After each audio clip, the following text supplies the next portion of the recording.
Music volume muted. नमस्कार, मैं खुशबू विश्वकर्मा आप सभी का अपने इस चैनल पे स्वागत करती हूँ। आप इस चैनल में स्वरचित कविता के साथ साथ एजुकेशनल वीडियोस में इंग्लिश ग्रामर, इसके अलावा सभी कार्यक्रमों के लिए बेहतरीन भाषण प्राप्त करेंगे। तो आज मैं स्वतंत्रता दिवस के उपलक्ष्य पर बेहतरीन भाषण लेकर आई हूँ। यदि आपको अच्छा लगे तो इस चैनल को सब्सक्राइब करें, इस वीडियो को लाइक करें एंड ज़रूरतमंद अपने दोस्तों को शेयर भी करें। आप सभी को 79वें स्वतंत्रता दिवस की ढेर सारी शुभकामनाएं। आज जब हम 79वां स्वतंत्रता दिवस मना रहे हैं तो हमें एक स्वतंत्र राष्ट्र का हिस्सा होने पर गर्व महसूस हो रहा है, जहां हमें बोलने, अपने अनुसार जीवन जीने तथा चिंतन करने की आज़ादी है। यह संभव हुआ है तो सिर्फ उन महावीर क्रांतिकारियों द्वारा जिन्होंने न केवल हमें स्वतंत्रता दिलाई बल्कि देश की संस्कृति, गरिमा व विरासत के विकास और उन्नति को बढ़ावा देने के लिए आने वाली पीढ़ियों को भी बचाया है। स्वतंत्रता का वर्ष 1947 से लेकर आज तक राष्ट्र, खेल, शिक्षा, तकनीकी और सैन्य शक्ति जैसे प्रत्येक क्षेत्र में प्रगति कर रहा है। अन्य देशों के राष्ट्रपति व नेता एक लोकतांत्रिक राष्ट्र के रूप में उभरते हुए विकसित भारत को एक गौरवान्वित राष्ट्र के रूप में इसकी प्रसिद्धि और शक्ति का गर्व से बखान करते हैं।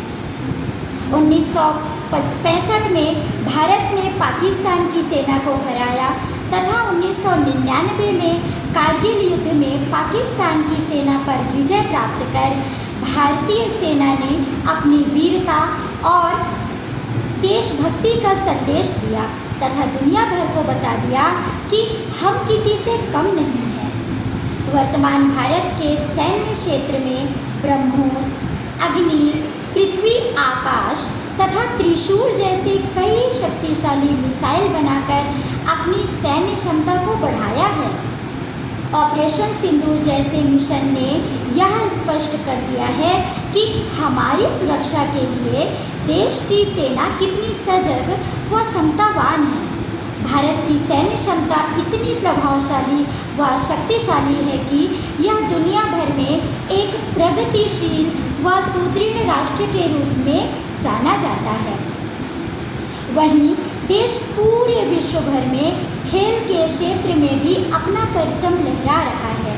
क्रिकेट में सौरभ गांगुली, विराट कोहली और शुभमन गिल को कौन नहीं जानता।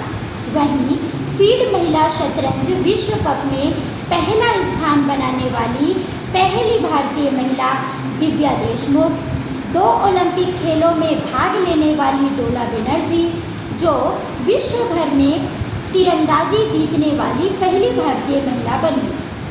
भाला फेंक में नीरज चोपड़ा युवाओं के लिए प्रेरणा है। इतना ही नहीं, फुटबॉल में इतिहास रचने वाली पहली भारतीय महिला अदिति चौहान, जिन्होंने 57 बार भारत की ओर से फुटबॉल मैच खेला। इस प्रकार हम कह सकते हैं कि देश के विकास में महिलाओं की भी विशेष भागीदारी रही है। आज भारत शिक्षा में अनुभव व समझ के विकास व सर्वांगीण विकास हेतु राष्ट्रीय शिक्षा नीति 2020 का पालन कर रहा है। देश दिन वर्तमान भारत विज्ञान और प्रौद्योगिकी के साथ साथ आर्टिफिशियल इंटेलिजेंस, कई सुरक्षा तकनीक और अंतरिक्ष में लगातार तरक्की कर रहा है। हमारा देश उन्नत प्रौद्योगिकी जैसे टुकामा, न्यूट्रोनो, स्क्रैमजेट व अंतरिक्ष उपग्रह में आर्यभट्ट, मंगलयान, ऑर्बिटर, चंद्रयान पहला, चंद्रयान दूसरा व चंद्रयान तीसरा आदि के साथ अंतरिक्ष में मानव मिशन भेजना तथा उभरती प्रौद्योगिकी में प्रगति कर रहा है। अंतरिक्ष में जाने वाले राकेश शर्मा के बाद कैप्टन शुभांशु शुक्ला भारतीय वायुसेना के अध्यक्ष व टेस्ट पायलट इंजीनियर जो भारतीय मानव अंतरिक्ष के उड़ान के तहत अंतरिक्ष में जाने वाले पहली भारतीय अंतरिक्ष यात्री बन गए हैं। हमारे शूरवीरों द्वारा प्राप्त मार्गदर्शन को साकार कर रहा है ये भारत। देश की सुदृढ़ प्रगति को देखते हुए हम कह सकते हैं कि संविधान लागू होने के पश्चात ये 75 वर्ष हमारे देश के युवा गणतंत्र के सर्वांगीण प्रगति के साक्षी हैं।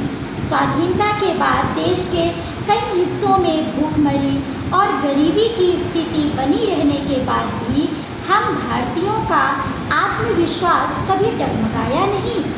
आज देश में साइबर क्राइम, बढ़ती जनसंख्या, आतंकवाद व नशीली दवाइयों का दुरुपयोग जैसी कई समस्याएं व्याप्त हैं। देश दिन प्रतिदिन इन चुनौतियों से निपटने के लिए सकारात्मक कदम उठा रहा है। तो आइए क्यों ना वीरों का सपना साकार करें, एक अच्छे नागरिक बनकर हम भी अपने देश की प्रगति में अपनी भागीदारी निभाएं। अंत में यही कहा जा सकता है कि हमें जो आज़ादी मिली है वह अमूल्य है। इस आज़ादी को बचाए रखना व इसका महत्व समझना हम नागरिकों का कर्तव्य है। आइए हम संकल्प लें कि देश को विकसित राष्ट्र बनाने में अपनी भूमिका निभाएंगे, विकसित राष्ट्र बनाएंगे, संकल्प यही दोहराएंगे। धन्यवाद। Stop recording.